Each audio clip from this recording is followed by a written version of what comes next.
For a better understanding of the plane of existence of Runeterra, Targon is probably the best place to start. Targon, a place of legends, where myths are often either born or forged. It is the main destination for seekers of truth and enlightenment, a beacon to dreamers and pilgrims, and finally home to the hardy tribes of the Rakor. Mount Targon is the mightiest peak of Runeterra, a towering, twisting and sun-baked pinnacle whose rocks seem to reach ever upward towards the infinity of the cosmos. Although unaware of the reason, mortals have been drawn to climb its top for millennia, yet the ascent is beknownst to be all but an easy journey.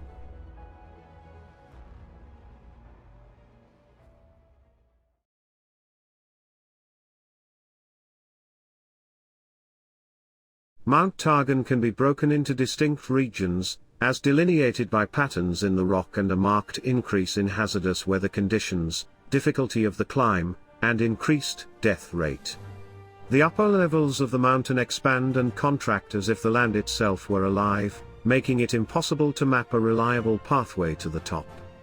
Each ascent is different, as the mountain magically stretches. Some climbs can last for months while others reach the peak in just a day. The base of the mountain experiences a variety of weather, creating climates where the Rakor can hunt and forage for food, herd animals, and sustain life. During spring and summer, the flora and fauna thrive, making everyday life possible even on such steep slopes. Greenery grows lush throughout the otherworldly ridges of the mountain during the summer months when fresh water is plentiful, and shepherds herd their flocks to graze on the slopes. To the Rakor, these gargantuan patterns in the rock are proof that the mountain was forged by divine beings. Animals of the mountain are uniquely primed to survive under the coldest weather conditions, with thick layers of fat and woolly furs to insulate from bitter winds and snow.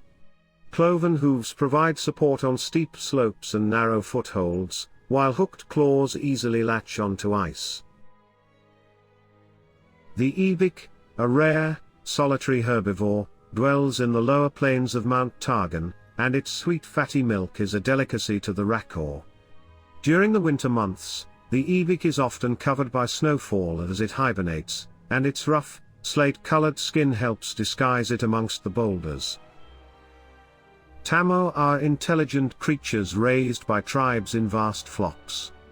Their lush coats are sheared bi-yearly, and woven into warm clothing and other textiles. Famous for the trilling cry it emits before swooping for a kill, the predatory bola moves in long, gliding leaps along thermal currents with aerodynamic feathered limbs, and loves to prey on stray Tamo. The mane of the cave-dwelling urbok is coated in a thick oil that the Rakor use to cover their outer garments, making them waterproof. The urbok use the bone plate on their head in territorial duels over mountain caves.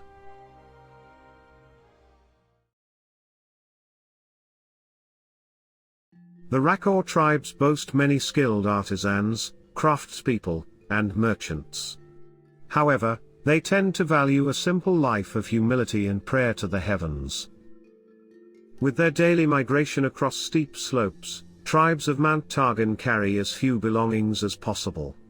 Heavy tools and equipment are stored in shelters around the mountain, and repaired or remade as needed. Tethered pulley systems help transport belongings up and down the slopes. Even young children of the Rakor are trained to use hooks and picks, gear that is essential for survival on the mountain. Fragrant incense and stone-carved offering bowls filled with powdered meteor dust are used in religious rites. The Rakor chiseled markets, homes, bridges, and ceremonial chambers using the shapes of the mountain itself. The circular patterns of the vaulted stone ceilings serve as reminders of the celestial beings who created this place. Some families inscribe symbols in the rock beside their homes to mark momentous events, and are able to trace stories of their history for generations. Using the natural curvature of the rock, the Rakor sculpted stone pathways and stairs into the lower parts of the mountain. Thick cloth hangings held in place by woven rope fibers provide shelter from the wind and snow. At certain enclaves around the mountain, the Rakor carve pathways into the labyrinthine caves and tunnels within the rock.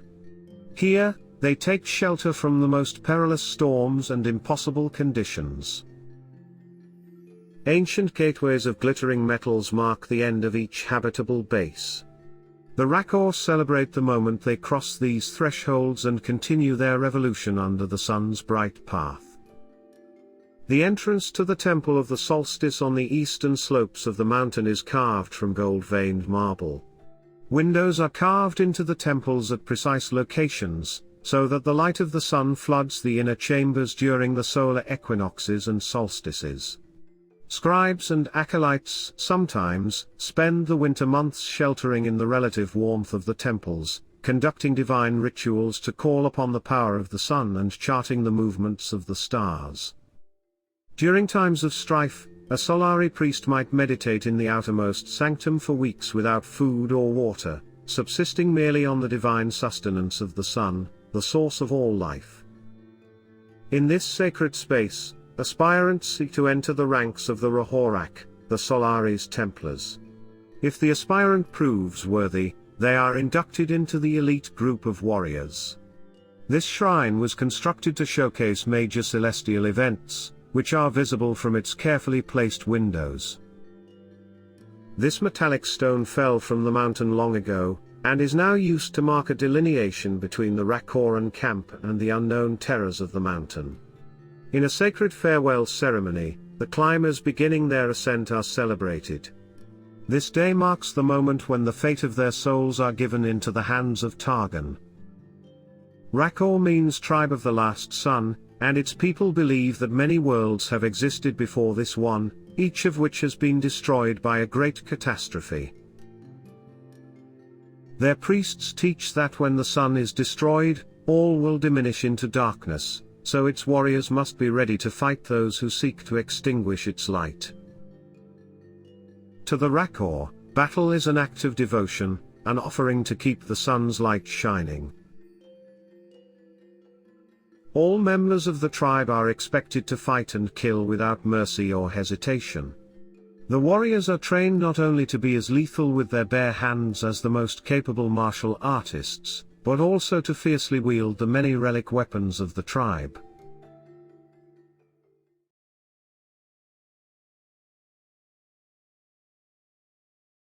While nearly all Rakor worship the sun, those who completely devote their lives to it are known as the Solari. As the dominant religious sect on Mount Targon, the Solari believe the sun is the source of all life, all other light sources are false, and a threat to the future of their people. The Rahorak, elite warriors of the Solari, practice for years under the harshest conditions. Believed to be blessed with the strength and virility of the sun, they train themselves to be less susceptible to the cold. Astronomers meticulously track the path of stars, planets, nebulae and comets in hopes that they may reveal the will of the aspects. Solari priests keep a watchful eye on the movements of the heavens, using astrolabes to measure the movement of celestial bodies, said to predict future events. Weapon designs are ornate and gilded to reflect the divine light of the sun, and are often displayed on the outside of armor. The leader and founder of the Solari chose Mount Targon, being the highest peak closest to the sun, and was blessed with the power to call down the sun's wrath. Currently, Leona, the Radiant Dawn, has taken this legend's regalia and fights to protect the helpless and the innocent. Disciples are guided in the structures of their faith by temple priests, who preach that if the sun was ever to fade, the word would be swallowed by darkness. Accordingly, Solari warriors stand ready to fight any who would extinguish its holy light.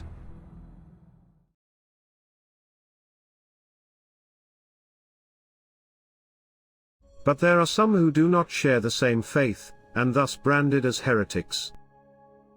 The Lanari worship the silvery light of the moon. They practice their beliefs in secret, hiding from those who seek to rid Targon of their influence forever, even though some claim that, long ago, the two groups lived in peace, worshipping the heavens as one people. Once being quashed from the world and history, most likely by the Solari's hand, the Lanari have returned thanks to the crusade waged by Diana, the scorn of the moon. Bearing her crescent moon blade, she fights as a warrior of the Lanari. Clad in shimmering armor the color of winter snow at night, she is a living embodiment of the silver moon's power. Imbued with the essence of an aspect from beyond Targon's towering summit, Diana is no longer wholly human, and struggles to divine her power and purpose in this world.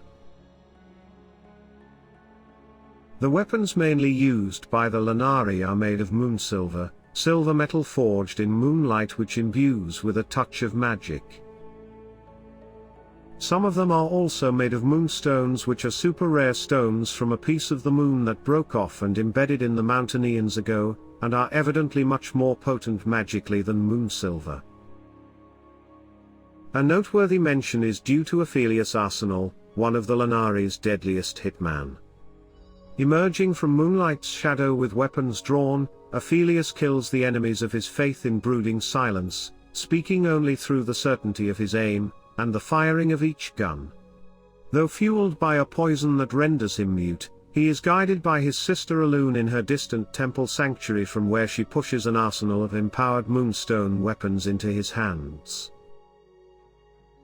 The Lanari chart celestial movements to divine the future. Certain priestesses wear necklaces of mirrored moonglass, believing that reflections can reveal even greater truths. Some Lanari seers bind their eyes during the day, training their eyes to see only in darkness, for only under the pure light of the moon is truth revealed.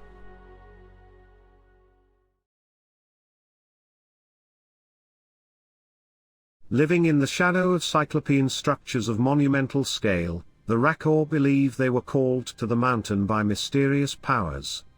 Some believe that the patterns in the rock were once a map of the realms beyond the heavens. Others say the markings warn of a day when a great war will ravage the lands and set brother against brother. Despite such speculation, the true origin and purpose of these patterns in the rock remains a mystery. A lake, frozen millennia ago, was slowly pulled up the mountain toward Targon Prime. No matter how well trained the climber, the thin atmosphere and countless perils of the mountain mean that nearly all who attempt to reach Targon's peak die on their climb. The bodies of the dead freeze where they fall, permanently preserved in the thin, frigid air of the mountain, and serving as a dark warning to those who come after. Some climbers encounter divine visions and tests of character and faith. They might encounter ghostly images of loved ones they must abandon on the slopes to continue their quest, or personifications of their deepest fears. Others fight past grotesque beasts encrusted in ice with teeth of sharpened stone. Each path to the summit is vastly different, so much that the length of a climb can range from a single night to several months. Unforgiving to even the most adept climbers, the upper slopes of Mount Targon are plagued by frigid winds, Arctic storms, and frequent avalanches. Its thin air makes every breath laborious and painful. Those who survive the climb describe bitter nights spent sheltering from the unrelenting cold, where they claim to witness strange visions of ethereal figures. The most perilous elements of the climb are not its climate, but the way in which it tests the very character of each climber. The Rakor view the ascent as a test not merely of strength and resilience, but of spirit and soul, as the climbers encounter visions that distract them from their ascent. Some prove benevolent, leading lost climbers to the safest path during a snowstorm, or helping the exhausted rise once more. Travelers sometimes climb in groups to assist each other on the ascent. When a climber is grievously wounded or exhausted beyond all movement, no hope of rescue is possible, as any attempt would be a suicide mission. The bodies of the dead do not decay at such heights, but seemingly meld into the rock, slowly twisted into the circular patterns and ridges of the mountain. At higher altitudes, bitter winds and perilous snows overcome the seasons, creating an everlasting winter. Here, The otherworldly shapes create strange patterns and rock formations, forming an alien landscape perilous to any stray wanderers. Plants and animals are rare sights in the thin atmosphere and cold climate.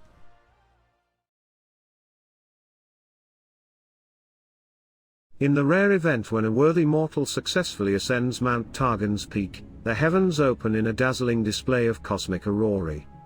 Few ever bear witness to the radiant sight far above the cloud line and beneath the glittering stars, where a beam of light emerges from the peak.